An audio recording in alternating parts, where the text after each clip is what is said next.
Novel وہ ایک پل جسے مزمل سلیم نے لکھا ہے۔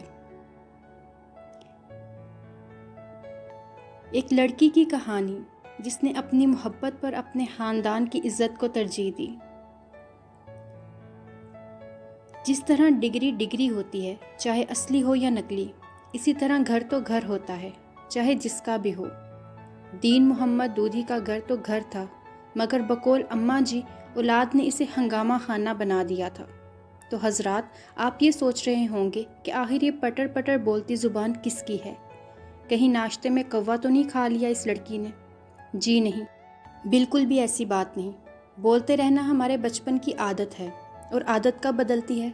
جس طرح عوام کو سیاست دانوں کا ہر سچا اور جھوٹا بیان سیاسی بیان لگتا ہے، اسی طرح میرے بولتے رہنے کو اماں جی بکواس ہی کہتی ہیں۔ ارے یار، میں بھی کن باتوں میں لگ گئی؟ میں ذرا اپنا تعارف کرا لوں۔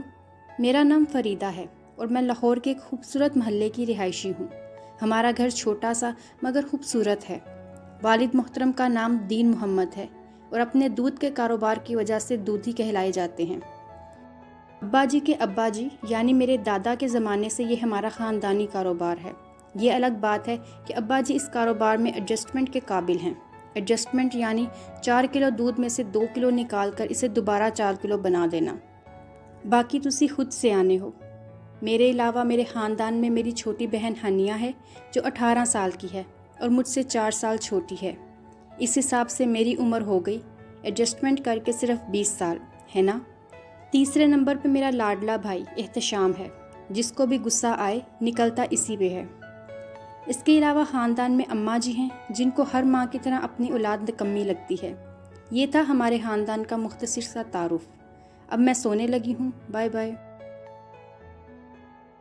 صبح کا آغاز ہمیشہ کی طرح پانی سے ہوا، پینے والے پانی سے نہیں بلکہ اس فریج کے اس ٹھنڈے پانی سے جو اماں نے ہمیں غفلت کی نیند سے جگانے کی غرض سے میرے منہ پہ پھینکا تھا، اور اس کے کچھ چھینٹے ہنیہ کے چہرے پہ پڑے تھے جو خواب میں عمر اکمل کے ساتھ شاید ساؤتھ افریقہ کے ٹور پر نکلی تھی۔ ہنیہ کے بارے میں 2 باتیں ذہن نشین کر لیں۔ نمبر 1، ہنیہ کو کرکٹ کا جنون ہے۔ نمبر 2، ہنیہ ہر بات میں کسی نہ کسی شعر کا غلط حوالہ ضرور دیتی ہے۔ اٹھ جاؤ نکمیوں، نماز کا ٹائم جا رہا ہے۔ اماں کی آواز ساتھ والا محلہ بھی سن سکتا تھا۔ مجھے اماں کی اگلی کارروائی کا پتہ تھا، اس لیے میں نے جلدی سے بستر چھوڑ دیا۔ ہنیہ ابھی تک آدھی نیند میں تھی۔ کیا ہے اماں، سونے دیں، پورا دن تو آپ کام کرواتی ہیں، کبھی تو یہ بھی کہہ دیا کریں سو جاؤ میری لاڈلیو۔ بقول شاعر، ایک بار میں کہوں میں تیری ہوں۔ ہنیہ کو شاید یاد نہیں تھا کہ اماں نے کل ہی ایک نئی چپل خریدی جو پولیس والوں کے چھتر جیسی ہے، اس لیے اگلے لمحے میں اس کی چیخ مجھے وضو کرتے ہوئے سنائی دی اور میری روح تک سیراب ہو گئی۔ نماز پڑھنے کے بعد کچھ دیر آرام کیا، پھر ناشتہ کر کے کالج آ گئی۔ آج کل ایگزامز کی تیاری عروج پر تھی، اور تو اور سمرین عرف مس نکچڑی بھی فیشن چھوڑ کر نوٹس ڈسکس کر رہی تھی۔ اوئے فری، ادھر دفعہ ہو۔ یہ فہمیدہ تھی جو ہمارے پڑوس میں رہتی تھی۔ کیا ہے فہمی، کبھی تو پڑھ بھی لیا کر۔ دیکھ، سارے ایگزام کے لیے رٹا مار رہے ہیں، تو بھی کچھ کر لے۔ چھوڑ سب کو، ایک دھماکے دار نیوز ہے میرے پاس۔ کیا؟ ہماری پچھلی گلی میں آج جانے کتنے دنوں کے بعد چاند نکلا۔ اس نے لہک کے گانے کی کوشش کی، مگر میڈم نور جہان کی جگہ عدنان سمیع جیسی آواز سن کے اپنا ارادہ بدل لیا۔ اصل بات بتا، بکواس نہ کر۔ آج وہ آ گیا ہے۔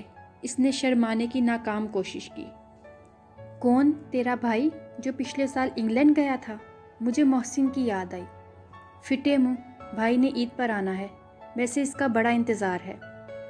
اور نہیں تو کیا، آخر میرا منگیتر ہے، چاہے کالی بھینس سے کچھ زیادہ کالا ہے، میں نے جواب دیا۔ چل چھوڑ، تجھے تو اس میں خامیاں ہی نظر آتی ہیں۔ میں نے یہ بتانے کے لیے بلایا ہے، وہ جو ہمارے گھر سے پچھلے والے گھر میں خالہ رہتی ہیں جن کو کرائے پر گھر دینا تھا، وہاں ایک ہینڈسم اور خوبصورت نوجوان آیا ہے۔ سنا ہے محلے کے اکلوتے ہسپتال کا اکلوتا ڈاکٹر ہے، پر میں تو ایک جھلک دیکھ کر ہی قربان ہو گئی۔ فہمی نے شرمانے کی ایک اور ناکام کوشش کی۔ اچھا تو پھر میں کیا کروں؟ میں نے پوچھا۔ کچھ نہیں، بس کسی طرح میری اس سے بات کروا دے۔ فہمی کا لہجہ ہمیشہ کی طرح کام پڑنے پر شہد ٹپکانے لگا۔ پرامر، میں پڑھنے جا رہی ہوں، فہمی کی گھورتی نظروں کو میں نے ایسے نظر انداز کیا جیسے سفارشی کھلاڑیوں کی کارکردگی کو کرکٹ بورڈ والے کرتے ہیں، اور لائبریری کی طرف چل پڑی۔ گھر کی چھت پر پتنگ بازی عروج پر تھی۔ میری پتنگ نے احتشام کی پتنگ کو جیسے ہی کاٹا، میرے منہ سے خوشی کے مارے ناقابل فہم آوازیں نکلی۔ یاہو! نی تیرے ابا کی شادی ہے جو چیخیں مار رہی ہے؟ اماں جی، ابا ایک بار سبق سیکھ چکے ہیں، دوبارہ غلطی نہیں کریں گے۔ بقول شاعر، اب کے تجدید شادی کا نہیں امکان اماں۔ میرے حصے کا جواب ہنیا نے دیا۔ تو جا کے اپنے کچھ لگتے عمر اکمل کو دیکھ، وڈی آئی احمد فراز۔ اماں کا جواب سن کر ہنیا کے ساتھ مجھے بھی یاد آیا کہ آج تو پاکستان کا میچ ہے۔ میں چھت سے اترنے ہی والی تھی کہ سامنے نظر پڑی۔ اوہ، تو یہ ہیں ڈاکٹر صاحب۔ بات تو فہمی کی سچ ہے، ہینڈسم تو بڑا ہے۔ میں نے سادہ سے کپڑوں میں ملبوس خالہ کی گھر کی چھت پر بیٹھے اس شخص کو غور سے دیکھا۔ خیر، سانو کی۔ میچ دیکھتے ہوئے بھی میرا دھیان بار بار اس کی طرف جا رہا تھا۔ میں سب چھوڑ کر اپنے کمرے میں چلی آئی۔ میری منگنی 16 سال کی عمر میں محسن سے ہوئی تھی۔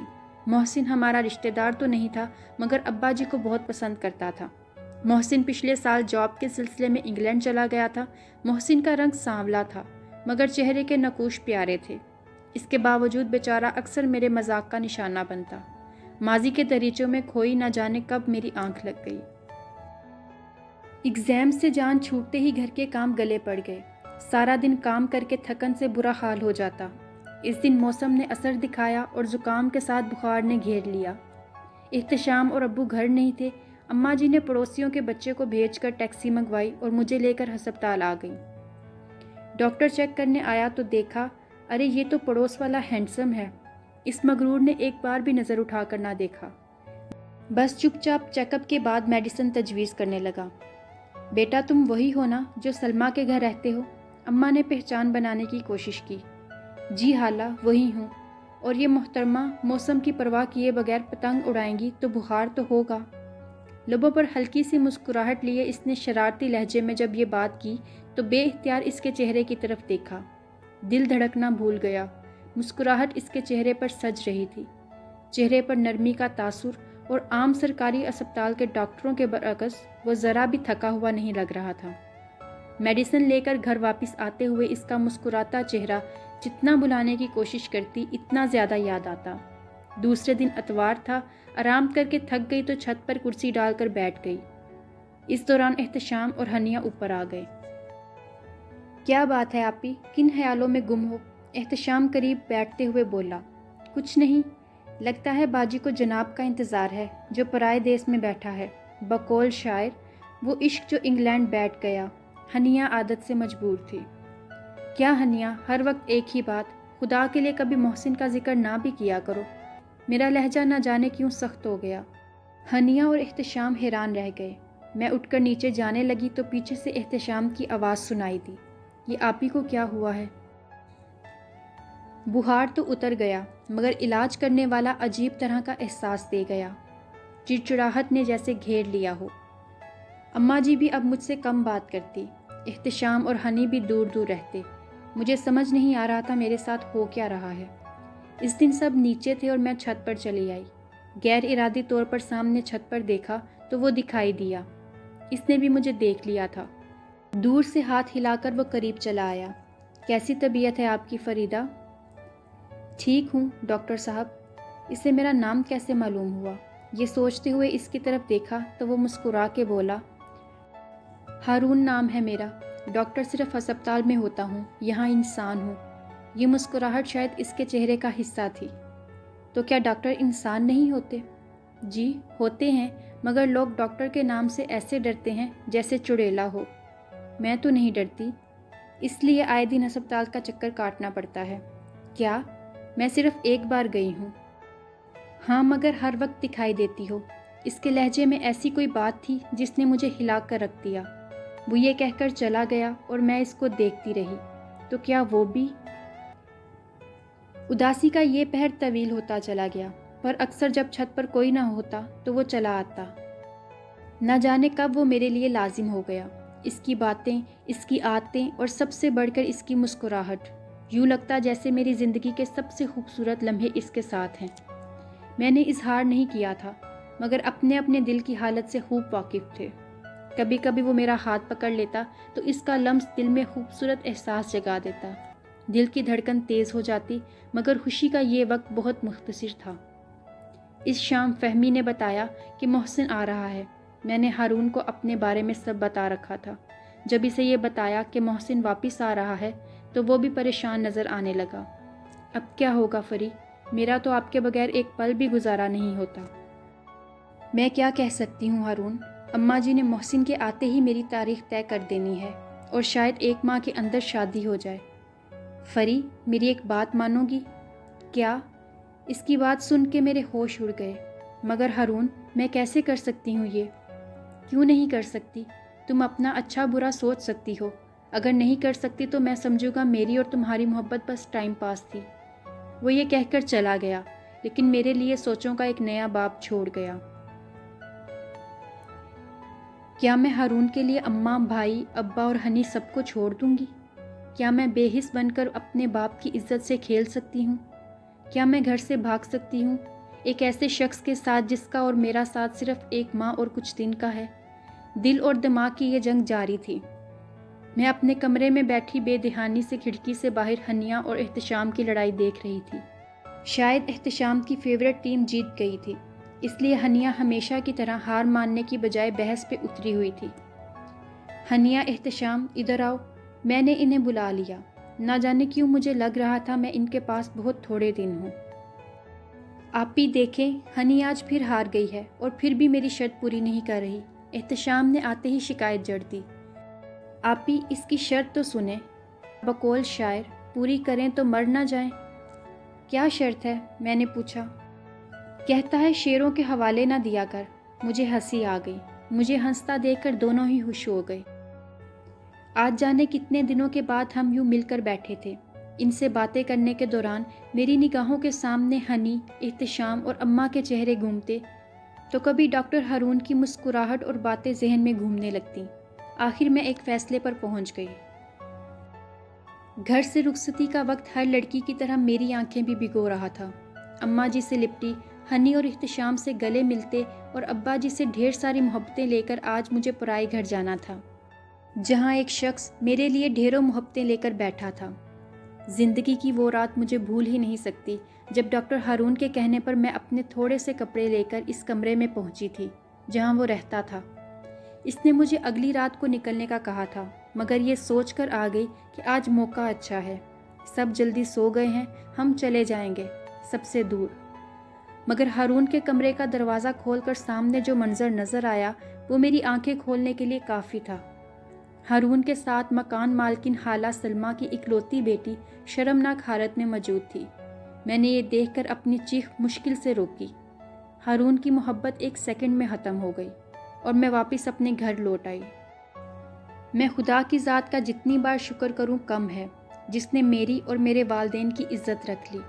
شاید اماں کی دعاؤں کا اثر تھا۔ محسن کے گھر ودا ہوتے ہوئے یہ سب باتیں میرے ذہن میں تھیں۔ اس گھر کی دہلیز پر قدم رکھتے ہی سوچ لیا تھا میں اس گھر کو جنت بناؤں گی، کیونکہ اس گھر کا مالک مجھے پوری عزت کے ساتھ بیاں لایا تھا۔ یہ تھی ایک ایسی کہانی جو آج کل کی زندگی میں معمول بن چکا ہے۔ لڑکے جھوٹی محبت کے دعوے کرتے ہیں اور لڑکیاں جو اس چند دنوں کی محبت کو سچ سمجھ کر اپنی برسوں کی محبت کو چھوڑ دیتی ہیں، اپنے ماں باپ کی عزت کو رول دیتی ہیں، یہ جانے بغیر، یہ سوچے سمجھے بغیر کہ جس انسان سے وہ محبت کر رہی ہیں وہ اس کے قابل ہے بھی یا نہیں۔ میری ریکویسٹ ہے ان سب لڑکیوں سے جو اس طرح کی محبت میں پھنسی ہیں، خدارا اپنی آنکھیں کھولیں اور ان چند دنوں کی محبت کی وجہ سے اپنی عزت اور اپنے گھر والوں کی عزت سے نہ کھیلیں۔ بے شک اللہ تعالیٰ نے آپ کے لیے بہت بہتر سوچ رکھا ہے اور ایک بہتر انسان آپ کے لیے بنا ہے۔ اپنی محبت کو اور اپنے آپ کو صرف اس ایک انسان کے لیے رکھیں جو واقعی میں آپ کا قدردان ہوگا۔ اسی کے ساتھ اگر آپ کو میرا یہ ناول پسند آیا ہو تو اس کو زیادہ سے زیادہ شیئر اور لائک ضرور کریں، اور اگر ابھی تک آپ نے میرے اس چینل کو سبسکرائب نہیں کیا تو اس کو جلدی سے سبسکرائب کر لیں اور ساتھ میں موجود بیل آئکن کو بھی ضرور پریس کریں۔